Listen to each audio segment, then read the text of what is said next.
You've been so close to this Knicks team throughout their entire season. They run Tom Thibodeau, and I'm kind of shaking my head because it's been a while since they've been on the stage they were just on. I'm interested in your reaction to that decision to make a change. To that head shake, SVP, the organization, the players, the leadership, Leon Rose, there's tremendous respect and gratitude for what Tom Thibodeau helped to build. But ultimately, it just came down to feeling as if they needed a fresh voice in order to get them over the hump, with the goal being a championship. And I will say this in terms of watching the basketball play out in the Eastern Conference Finals. It felt as if the Knicks were sort of forced and reluctant about making some changes.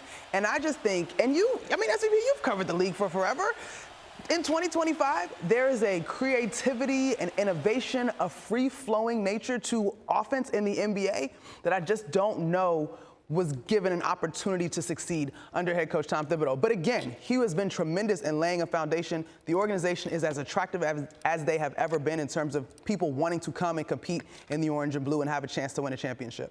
I think there's also, at this point, Monica, a feeling around the league that this is as wide open as it's been. So perhaps that is behind the decision to make the move. We'll see what direction they go. Look forward to talking more throughout the finals with you. Thank you. Sounds good. Some more perspective now on this Knicks team. In his first season with the team, Tibbs won the NBA's Coach of the Year, but it was the last two seasons with the Knicks elevated back-to-back 50-win seasons, the first for the franchise since really a glory era of the mid-'90s when they had four consecutive under that man, the Don, Pat Riley. The regular season success carried over into the postseason, winning 4 playoff series in the 5 seasons under Thibodeau. Amazingly, they won just 1 playoff series in the previous 20 seasons under the likes of Mike D'Antoni, Mike Woodson, and several others. So now they bid farewell to the team's longest tenured head coach, 5 seasons since Jeff Van Gundy was fired 19 games into his 6th season in 2001 in favor of Don Chaney. Tibbs was the 13th different Knicks coach, since that fire. Joined now by Stephen A. Smith. And Stephen A., I'm fond of saying we're all from somewhere. We know you're from Hollis, Queens. We know you're a passionate New York Knicks fan. It's okay if Tom Thibodeau's out. That's business. That's what happens. I'm curious, though, at some point, what details will come forth, because it's been pretty hard to find those details when Leon Rose won't visit with anybody, right, in the media. At some point, I feel like New York Knicks fans are entitled not necessarily know the plan for what's next. That can be held closely to the vest. But why this happened? What's your reaction to the lack of information we've gotten from the front office? Well, I thought it was weak and pathetic. I've been on the record saying that, and it's a problem that's existed since Leon Rose has arrived. This is an individual that I've known for over 20-plus years. He's a good man.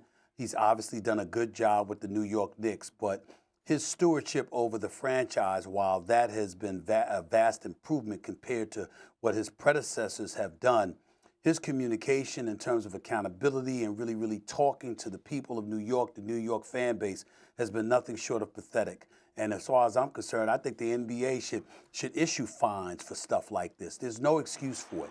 You know, you take the New York Knicks fan base for granted. They know that folks are going to pack Madison Square Garden. They know that folks are going to support the New York Knicks no matter what. If you supported them all of these years when they were nothing short of pathetic, why wouldn't you support them now? So we get that. But evidently working for James Dolan, using the media as an excuse to justify their no-shows, their AWOL status, their MIA status, and things of that nature. There's no excuse for it. A situation like this where you get rid of a coach that just took you within 2 games of an NBA Finals, again, you're right, it's absolutely business. Rick Carlisle's a better coach. Ty Lue's a better coach. Eric Spoelstra's a better coach. Doesn't mean that Tom Thibodeau wasn't damn good. It just means their other coaches are better. But if you're going to make a decision to let him go, at least let us know why.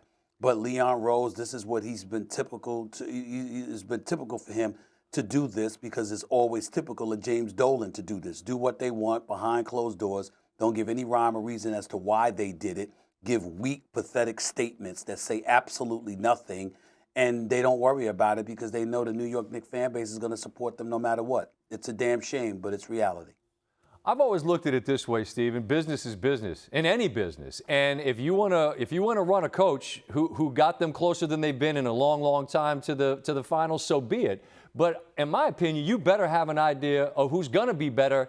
And maybe it's real convenient to connect the dots and say, look, there's an NBA championship winning coach out there and Michael Malone, and you can connect the dots and point the arrow in his direction. If it were to be Michael Malone that were in charge of the Knicks, what would your reaction to that be? You can't complain about it. You don't know whether it'll be ideal or not based on how he departed from Denver. Apparently, the players wanted a new voice. Apparently, he and the GM couldn't get along well. I know I had the pleasure of working with him during the Western Conference Finals. The whole team loved working with him. I've known him for years. I think he's a hell of a coach. He's a great guy, and he's a champion. Just won the championship a couple of years ago, so he knows what it takes. He knows what's required. The flip side to that, however, is that there's other coaches. I mean, Ty Lue's not available. Eric Spoelstra's not available. They're two of the best in the business. We know that. But you know what? Jeff Van Gundy's available. We sincerely doubt he'll be back in New York. Mark Jackson's available. How about the job that man did in Golden State before Steve Kerr took over? And for some inexplicable reason, he's been blackballed, it appears, because there's no reason on earth why he isn't on somebody's bench, if not as a head coach, as a lead assistant. It makes no sense whatsoever.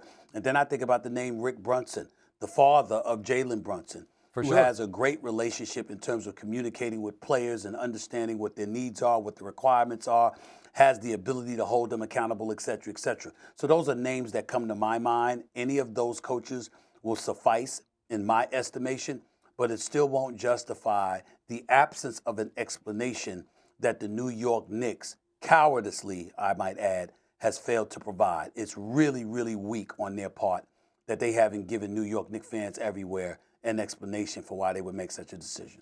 I could not agree more. I mean, just let the city know. They're going to fill the Garden. They're going to support this team. But let them know what's going on. I totally agree with that, Stephen A. I appreciate your time. We're going to get back to our program. I know you got to prepare for yours, and I look forward to seeing you in Oklahoma City for the finals. Hopefully we can discuss what's going on in those games when they're finished.